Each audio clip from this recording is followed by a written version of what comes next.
Welcome to Cannabis Capital, the podcast. Blunt truths about the cannabis economy with your hosts, Ross O'Brien and Maggie Kelly.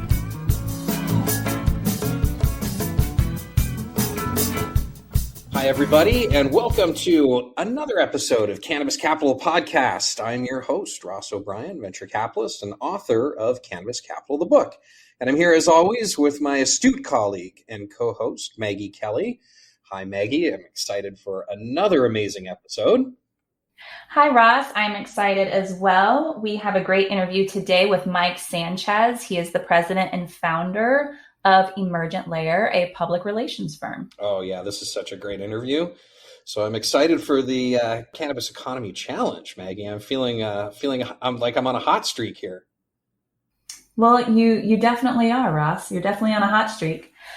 I think that's why they call you Ross Vegas. But anyway, listeners, before we get started, a little background. The Cannabis Economy Challenge.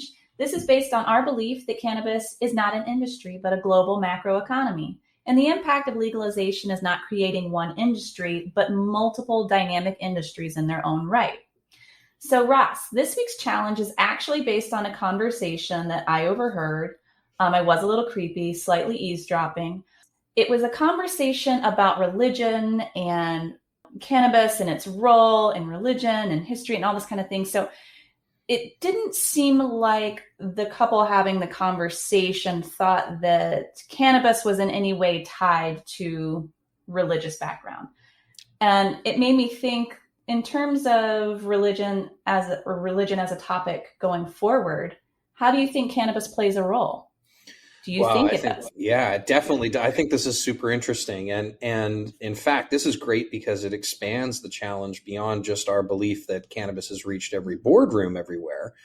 But I think it's indicative that cannabis is a part of our cultures and it's part of our communities and it's here to stay. And it is a global macro trend that's here to stay. And subsequently, it is impacting our broader lives beyond just the business lives that we have. And I think it's most prevalent when you start to look at the trend towards mindfulness, the trend towards awakening, the trends towards, new forms of meditation. I mean, everybody by now has probably been introduced to the concept of going on a vision quest and taking ayahuasca in, South America somewhere. It's a pretty profound sort of like out in the zeitgeist kind of concept. And to me, this just proves that plant-based medicine is something that interacts naturally with our physiology and naturally with our being. And there are all kinds of ways in which that can be used productively or otherwise in our day-to-day lives. And we're hearing all kinds of new forms of meditation and new forms of mindfulness that are being developed around using cannabis, around using psilocybin and psychedelics. And I think that's been happening, but I think we're seeing this general trend towards moving away from organized religion and more towards mindfulness, moving away from currency and towards, blockchain, and moving away from alcohol towards cannabis. I mean, these are now cultural shifts that we're right at the beginning stages of, and I think it's super exciting. So I would say religion is probably one of the early adopter markets outside of just the general business markets, although, you could probably argue that religion's a business too, right? But I think we're seeing this all over the place, and it's something that's becoming a staple in the way in which people explore mindfulness. I get it. And I hope that couple in the coffee shop listens into this episode. And yes, no, in fact, I was eavesdropping on you. It's now confirmed. Well, send Maggie a note and we'll send you a free book if you're out there. Okay, listeners, if you think you can stump Ross and you want to partake in the Cannabis Economy Challenge, please visit cannabiscapitalpodcast.com to submit your Cannabis Economy Challenge. Your submission just could make it on the air. Now stay tuned for a great interview with Mike Sanchez, founder and president of Emergent Layer. Hi everybody, I'm Mike Sanchez, president of Emergent Layer, and my blunt truth is the cannabis industry and cannabis entrepreneurs need to take care of telling their own story and owning their own narrative and not allow others to do it for them. Hi, Mike. How are you? Doing well. How are you doing, Ross? I just see you smiling there. You doing good? Oh, fantastic, Maggie. Thank you. Well, Mike, we're very happy to have you on the podcast today. We've known you for a while, and we're excited for our listeners to hear what you have to say. Before we get started, why don't you give them a little bit of background about yourself and about Emergent Layer? Yeah, I'm happy to.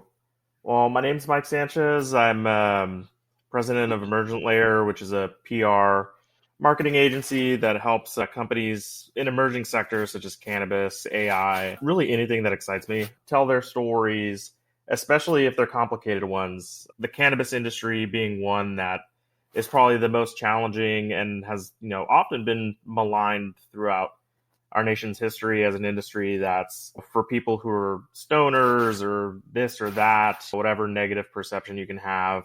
And I think finally, through storytelling, through personal anecdotes of that aunt or uncle who uses cannabis or CBD to ease their pain, people are starting to realize they were so wrong. And there's a lot of value in cannabis. And it's been an honor helping tell those stories. And prior to that, I've worked with companies in the Fortune 100 to the small startups and all sorts of sectors, from the Visas of the world to the Samsungs or what have you. But working with entrepreneurs and smaller companies is what really, really excites me and convinced me to take the plunge.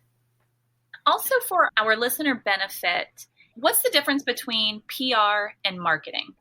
It's hard to distill the difference, but think of marketing as like the umbrella term that encapsulates a lot of different things, PR being one of it, which what I do is earned media, so helping condense a company's story down to its essence, pitching it in a compelling way to a reporter, and earning coverage, meaning you've done such a good job telling your story, it's timely, it's newsworthy, you secure unpaid coverage. That's public relations. Under marketing, also under marketing is advertising. So actually paying for an ad spot, whether it be in a magazine, a commercial, social media, pretty much anything spend is advertising. And where it gets tricky is they kind of blur together.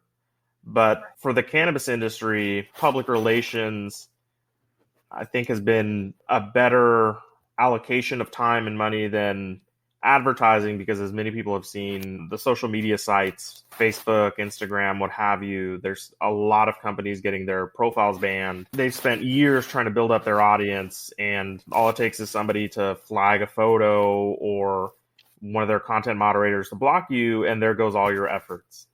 Right.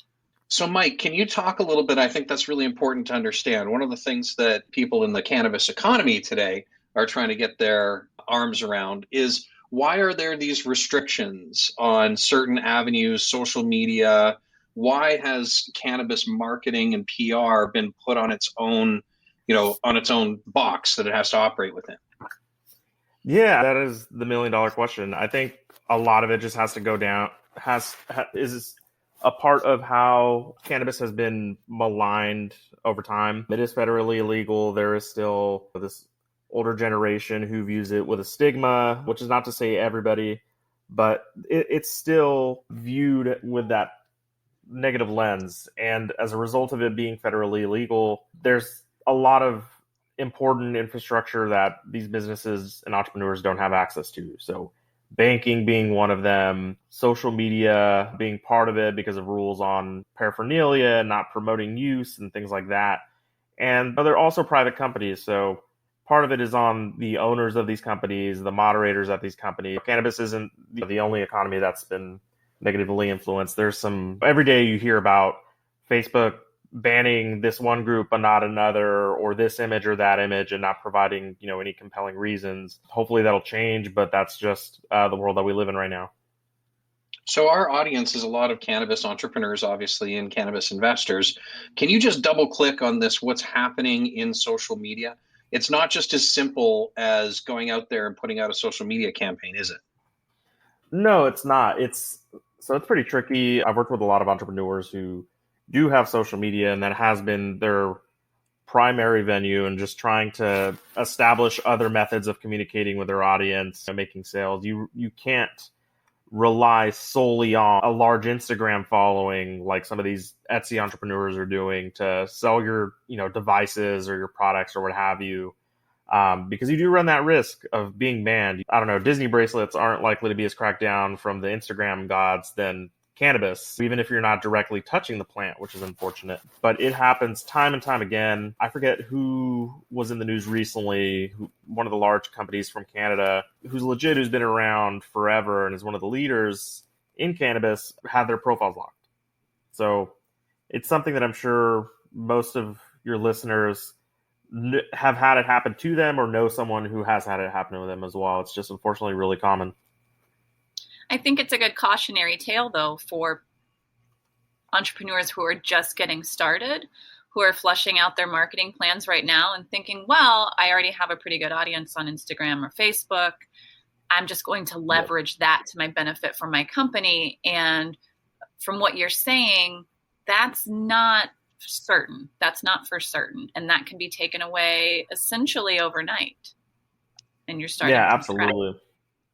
And that's why a lot of email marketing and cannabis-focused social media sites just for the industry outside of the big Facebook, Twitter, Instagram are sprouting up. And entrepreneurs realize you really have to control your own narrative, have your own methods of communication, something that we've seen a lot of companies do. Start their own newsletter, start their own podcast, like YouTube channels, things like that to give you different avenues of telling your message. And I think that's why public relations has really resonated, been really influential for the cannabis economy. Everybody knows social media is not as trusted as a reporter, let's say Bloomberg, who's done their research in the industry and is an expert in their field. Having that third-party credibility and having it come from someone else instead of them thinking you're tooting your own horn is also more impactful if you're trying to actually influence people and influence their opinion, where social media is more so continuing to engage with your customers and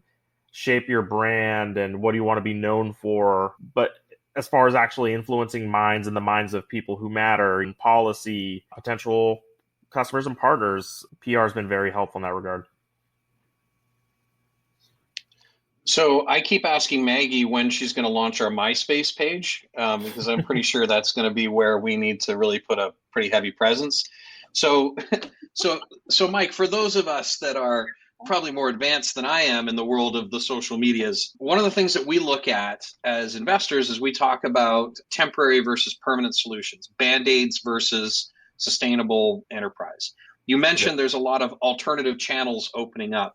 What do you think is going to happen? Can you make a prediction? Do you think there is a future for these one-offs that are very customized and specialized for cannabis, or is this just something that is a band-aid that is a solution until the large incumbents really embrace cannabis more broadly? I do think it's not going to be a permanent solution just because focusing so much on cannabis companies limits their reach. I think the ultimate goal is to resolve the issue and be as searchable as if you were looking for a breakfast spot in a new city, where you could just say, hey, Google, tell me all the breakfast spots in Anaheim. I was in Disneyland the other day. If you're shadow banned and you are at risk of being shadow banned, then that puts you at sorry, Mike, can you explain for everybody what shadow banned means? Oh, of course. So shadow banned is when these social media companies actually ban you and take you into review, right? Like you'll be flagged, hey, this post violated our terms of agreement or service. You have a chance to petition, and then either you remain banned, which is thankfully becoming a little bit rarer, or you can come back. However, people have noted once they do come back from this review process, I don't know if it's true or not, but supposedly they've noticed a reduced interaction, reduced performance, engagement of their audience. So it could also slow down momentum depending on how long the ban could go. So what are they afraid of? What are they afraid of if they want to shadow ban you? What is the big fear from Facebook if they allow more broadly conversations, marketing, promotion, social media around cannabis, paraphernalia, et cetera? I think they don't want to be at risk for liability. Is usually where do most of these decisions come from? It's like fear of getting sued, I'm sure. So because it is federally illegal, there are still wonky laws on promoting cannabis business, promoting across state lines, especially if you're a dispensary or any type of delivery service. This is just me here. If I were in Facebook shoes or whatever shoes, I'm sure it's to reduce legal liability. And once again, until it gets solved federally, there's a lot of temporary band-aid solutions in marketing, in banking, in HR and payroll But a lot of people are still afraid to touch these conversations, touch the industry, touch the cannabis economy, because it is federally illegal, because of that legal risk.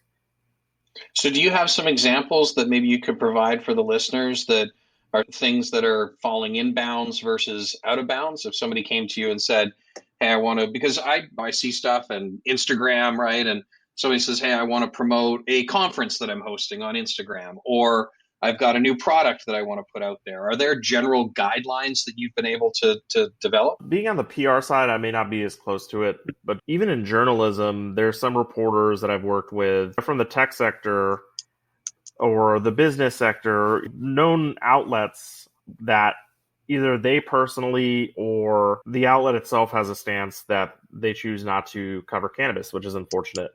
So I think the problem is there really aren't as firm black-white guidelines as you would like. There's so much gray area, and that's where everybody gets really confused and where problems can arise. And on the side of these platform owners, they would rather just not take that risk at all and lean more heavily towards banning. Like even like you see subreddits get banned all the time when some of the content goes a little bit haywire, not even just for cannabis, but for anything. And that's the pressure that they face. And unfortunately, this fear of getting sued, this fear of not knowing what the law is, so let's just not risk it and ban this profile. Or this is what's hindering progress. This is what's making it hard for entrepreneurs to grow their companies, to expand their audiences, and even from the medical side, it being a Schedule I narcotic, doing the research to find ways that can improve health outcomes. It's just limiting progress. I think it's also an exercise in frustration. If, as we're on the topic of social media accounts being banned, I worked for a municipal government and we were flagged somehow and we're not allowed to advertise free recreational programs on Facebook.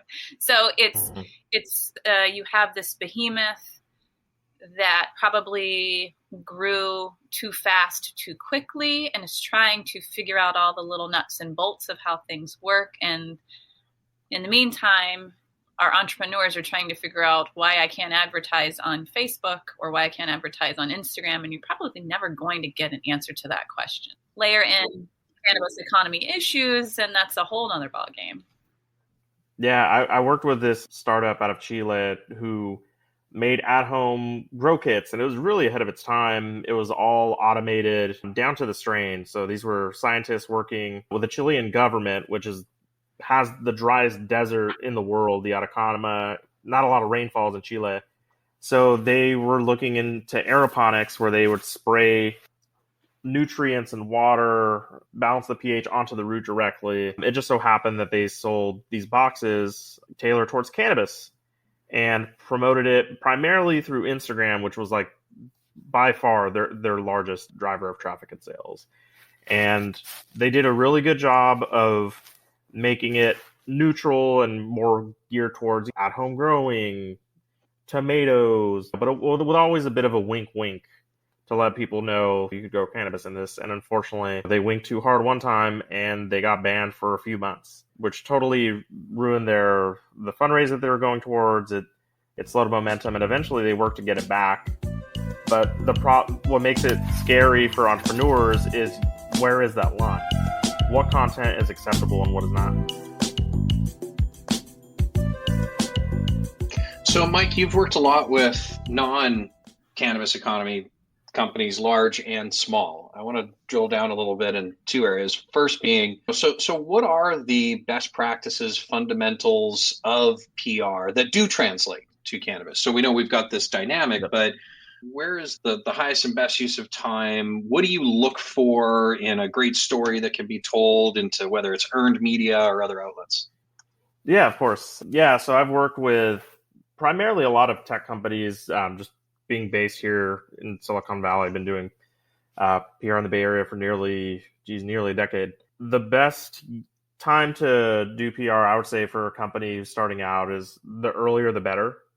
Once you get too big too quickly and you haven't engaged in PR, you start to see a lot of coverage, a lot of narrative being driven by people who may have never had the chance to meet with you. So usually I'd say the most impactful thing is to research who the most influential reporters are in whatever industry you're a part of, whether it be artificial intelligence, whether it be consumer electronics, cannabis, healthcare. Who are the main thought leaders who really shape the conversation in that sector? And even if you're not the Apple or Amazon of the world, get a chance to know them. Even if it's meeting them for coffee, even if it's offering to share commentary or be a resource for future stories, that'll build a human connection that'll allow them to, when they do start speaking stories about you, you can educate them. They're not guessing when writing about you. They have that intimate experience. They might reach out to you. And that's something even the Apples of the world, Steve Jobs did a really good job of reaching out to some of the top reporters in his space. And even back in, I think it was the Apple II days, just talking to them, being viewed as a thought leader in his industry, even though he was still very young, very up and coming. Down the road, those relationships played a really strong part in Apple's success. And they really didn't, towards the end of it, need to put a lot of effort towards PR. They could always get it, which of course they're Apple, they're an influential company, but they have such a strong relationship with those reporters that they would just give out one exclusive a year for their new iPhone to someone from a VentureBeat or Gizmodo or what have you, and get the impact they need. So we see a lot of early stage founders get, in my layman's terms, they get enamored with PR or being featured, and they seem to not have a clear strategy. Could you talk about, are there certain red flags if somebody's really pushing on PR at an early stage? And when are you not ready for going out there and trying to get these relationships forged? Yeah, I think people are short-sighted and view PR kind of like advertising, where it's transactional and you can almost flip it on and off like a switch. Like with advertising, give Facebook or Instagram some money, create your post. It gets posted relatively quickly. You can track it via their tools. PR is definitely not a switch. It's more like a snowball building momentum going down the hill. There's times where it could take months to tell or to land that compelling story in Forbes or TechCrunch that you really want. And Rossi, working for that Business Insider story, it took quite a few steps, nearly a year of meeting the reporter, the pandemic in the middle of it. Reporters are very busy people and newsrooms are shrinking. So PR is actually getting harder to do because you don't have as many fish in the ocean. You don't have as many reporters who can tell your stories. So the newsrooms are shrinking. But in that same regard, because there's less of it, there's less supply, there's more demand, right? Like, now, if anything, getting a really compelling story in the front page of the Wall Street Journal means even that much more, in my opinion, because the resources are dwindling. So they know that is definitely a compelling story to tell. And in the age of everybody having a voice, like still getting coverage from those significant publications, I think is more valuable than ever. And you mentioned also what stage in a startup's life cycle they should look for PR. I think it is helpful once there's like turning that corner past the idea stage and they started working on a product and they're ready to bring that product to market, or they're ready to announce that large round of funding, something to indicate that they're ready to go to the next level and have newsworthy announcements is helpful. And I should probably explain news. Please do. Yeah.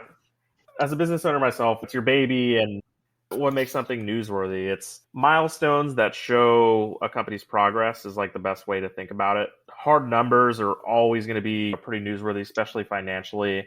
If you've raised, I don't know, $100 million from Andreessen Horowitz, yeah, that's pretty newsworthy. Someone's willing to take a bet on you. When you unveil your new product, and it's especially if it's something that takes an approach that no one has done before, that's pretty newsworthy. If it's a new CEO or like a really high level C-suite hire, that could be newsworthy. Where there's some confusion is if somebody says, like, hey, I just hired like a new social media person, should we put out a press release? Not necessarily, because once again, is that really like rare, distinct? Like, companies hire people all the time, but people don't always hire new CEOs or new CFOs all the time. So think milestones like that as newsworthy. And so I just want to be crystal clear, Mike, I'm putting it in my words for everybody to hear. So just having an idea for a business is not newsworthy? Definitely not. Okay. Ideas are so cheap. It's execution. It's what have you accomplished? Yeah. It's what, okay.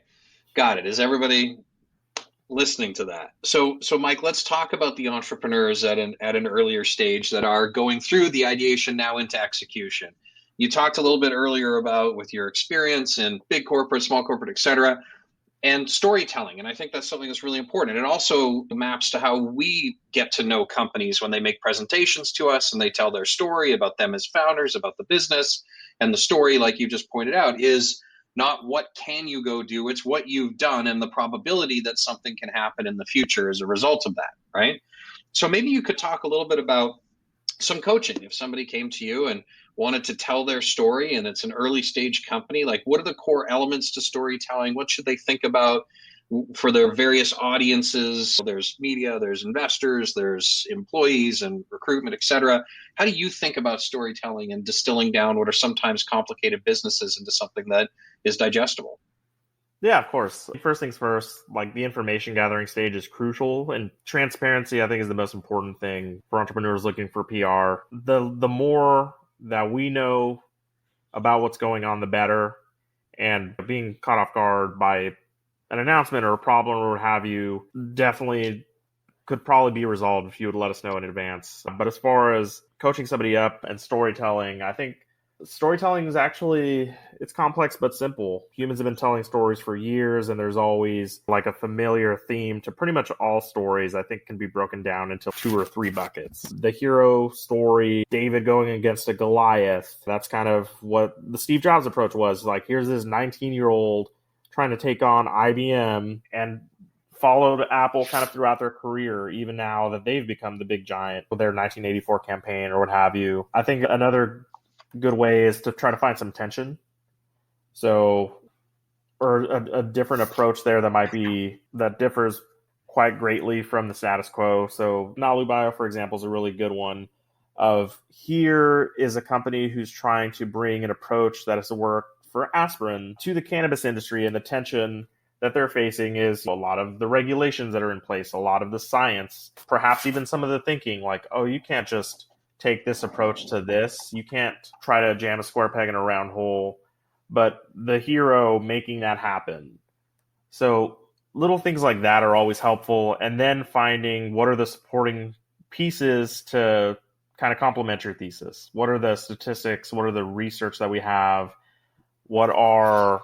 Do we have any customer case studies that show this is already working? Like, those are all little details that ladder up to that big thesis of what is exciting about what you're doing, what is dramatic, what is new, or even just an interesting approach to an old problem. I appreciate you sharing that, because what stuck out to me immediately is some founders that we have relationships with. We have an interview with Pei-Chin Chang, the co-founder and CEO of T-Check. He starts with a personal story of why he's doing what he's doing. And it's a meaningful story. It was a family member. There was a problem that she was having. And he and his co-founders and his team are solving those problems for those individuals. An upcoming interview that we have with TJ Stouter, who is co-founder and CEO of Holistic Wellness. His story runs a similar line. There is a family member who meant obviously very much to him, who had problems that he wanted to be able to solve. Those are meaningful stories that they tell. And though I've heard them tell them several times now, as soon as they start, I'm enraptured and I'm game to listen to it all over again. So entrepreneurs, if you're listening, the personal element, working that in, if it's a meaningful one, is worth doing. You'll have my attention every time, at least. And for the cannabis economy, it draws an empathetic response. Like Al Harrington of Viola also has another great story. His grandmother being in pain, and she was very religious and was very anti-cannabis until she realized, oh, it's not just the aspect of getting you high, but there's the medicinal side, the CBD side that changed her life. And I think those stories are probably what has changed the perception in the cannabis mindset, from the people in power to the general populace, is the stories of knowing someone who maybe was addicted to opioids, or maybe had, terrible pain, a veteran who came back and was put on all these prescription pills and just suffered tremendously from the side effects and found this plant. It changes the narrative and the perception of cannabis users as just stoners or all this 1950s mumbo There's a jumbo Hollywood perception that's hard to shake. Yes, but if you can paint it as cannabis users being your neighbor, being your teacher, being your doctor, your friend, your parents, your grandparents, then it's hard to paint everybody with that same brush. Your pets. Yeah, even your pets. Even your pets. So yeah, even your pets. So Mike, I want to drill down on the storytelling again for a second here then. So one of the challenges that I see a lot, and maybe you could talk about, are there some common mistakes or some common practices that you see that you think people should address? To my mind, it's coming from a place where they feel that their business idea or the solution is so complicated they need an hour to explain it, right? Like, at a certain point, if you have the personal experience, every business can be distilled down to one sentence. And if it can't, I would argue you don't have a handle on your business yet. Yeah. Do you agree, disagree, or do you see that in your world? No, I totally agree. You need to be able to tell your audience, whether that be an investor, whether that be a journalist, whether that be your spouse, you have to distill it in one sentence. And if you can't do it, then there's an issue. And even if it's saying we're like Uber, but for cannabis delivery, we're like X, but for Y. Yeah. Like, people are visual thinkers, so just find a way to do it that's very simple, whether drawing a comparison to something that's already happened or a service that I don't know how to explain it, but just do it very as simply as you can. And if it takes even more than 2 or 3 sentences, then you already lost them.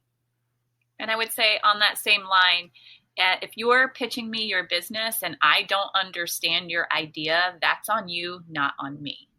And I find that sometimes when you ask a founder, okay, I'm not quite following you, can you explain that again? There's a level of frustration of, well, you don't get my idea. I can't explain it to you if you don't get it. So just knowing that crafting that story is very important, and it's not on the listener to get your idea. You're supposed to explain it in a succinct manner. So, Mike, if we can switch gears, you've had your PR expert hat on, but you're also a founder. You're an entrepreneur. So you can talk to us about PR all day long, the ins and outs of the cannabis economy. We've had many thoughtful conversations with you over the years, but I would like for you, as a founder, what is the hardest lesson you've had to learn? I'd say 2 things. I am a founder, but I don't do Emergent Layer 100% of the time because of current family life, putting my wife through law school, also just being, I guess, fully afraid of taking the full plunge while someone else is reliant on me for the day-to-day. So I think that has been a challenge. And also, this is going to sound really funny, but just marketing because of that has been an issue. It's hard to stand out in a very crowded space unless you subscribe to the theory that any exposure is good exposure, in which case I'll do something ridiculous like tie myself to a billboard in Hollywood like Steve-O did or what have you. But I'm realizing the difficulty of running a startup, and I have great respect for people who do it, full-time, willing to drop out of college, but even more so those who perhaps are a little older and already had a kid and had a family and stability, like stable job, and still jump into the fray. So I think that has been a challenge for me, and I'm kind of at the point where I'm about to perhaps go a little bit more full-time. But as far as differentiating yourself from, especially in the services industry, companies who've been around for hundreds of years and have defined your space, that's something that other startups deal with as well. Because unfortunately, it isn't really who has the best product or software or tool or what have you. None of that matters if nobody knows you exist. And I think a lot of a lot of founders, especially on the tech side, they just think, oh, my software is so great, I don't need to toot my own horn, or I don't really need to promote it. The world should work this way, but the world's not fair. Some of the biggest companies have really shitty software, but they won the PR battle, and that's why they're the 800-pound gorilla. So lesson, hint, hint, entrepreneurs, be crafting your story now and seek out a really good PR person. Yeah, I think just people are afraid to, or maybe not afraid, they think they're being humble not to brag, and don't think about it as brag about your solution or tool or what have you. Because if it will make someone's life easier, if it will reduce people's pain, then you should want to evangelize it and think about it in that regard. You're doing people a favor by letting them know you don't have to spend 6 hours doing this task. You can do it in 30 minutes or with one click, or you don't have to take opioids. You don't have to do X, Y, Z. We're here to help. So, Mike, why don't we wrap up with one question for you? Because this is the Cannabis Capital podcast. What was your favorite part of my book? Did I mention I wrote a book? I'm sorry, we haven't talked about it the whole episode. Don't feel compelled to answer that, Mike. I know I did read the book, and no. We'll give him what he wants. I'm gonna give you. I'll give you what you want, because I think this part's important. Give him what he wants. No, like the fact that entrepreneurs think that the cannabis economy is different and they have to pitch themselves differently to investors because they're in cannabis and it's pixies and fairy dust. No, you're still a business at the end of the day. And I want to close with this too. You can have the best storytelling, you can have the best PR, but like you can't put lipstick on a pig. Like, focus on your business first. Have so much success there that people have to pay attention, because that makes my job easier in telling your story to reporters, because it's not a bunch of, I love it, like trying to make it happen. No, it's already happening. This is already an exciting company. Look at their growth numbers, look at the investors they have, look at the products and when pitching yourself to investors, they can't ignore the tidal wave that you've created. Spoken like a true founder, a veteran founder too, Mike. Thank you. Amen to that.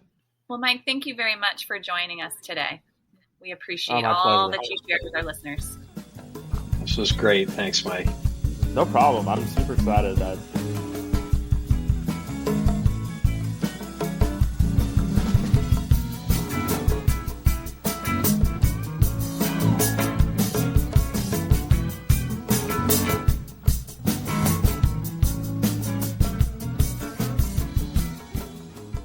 Thanks for listening to today's show. To check out more great cannabis podcasts, go to podconnects.com. Here's a preview of one of our other shows. Infused, a cannabis talk show, is a one-of-a-kind look inside the cannabis industry. Meet the amazing people who make cannabis businesses bloom as they join host Nick with Francesca and Mike for creative cannabis conversations. Get an honest look at the business of cannabis, including trends, best and worst practices, products, education, and advocacy. Whether you're canna curious or running a cannabis, Infused has canna conversations that count. Infused is available on YouTube and is now streaming as part of the PodConnects network.